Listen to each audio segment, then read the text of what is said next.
વધતી જતી હોસ્પિટલો, દવાખાનાઓ અને ડૉક્ટરોને જોઈને એવું લાગે છે કે બીમારી તો એટલી બધી નથી, પણ ડૉક્ટરોની વચ્ચે કોમ્પિટિશન ખૂબ જ છે.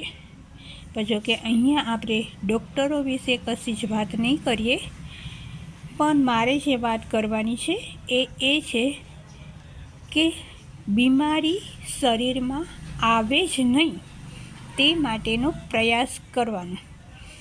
આપણા હિન્દુ શાસ્ત્રોમાં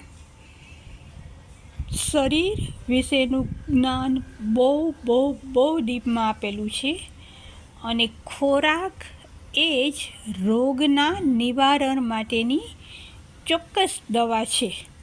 જો આપણે ખાનપાનનું વ્યવસ્થિત ધ્યાન રાખીએ તો બીમારી શરીરમાં પ્રવેશે જ નહીં. એટલે બીમારી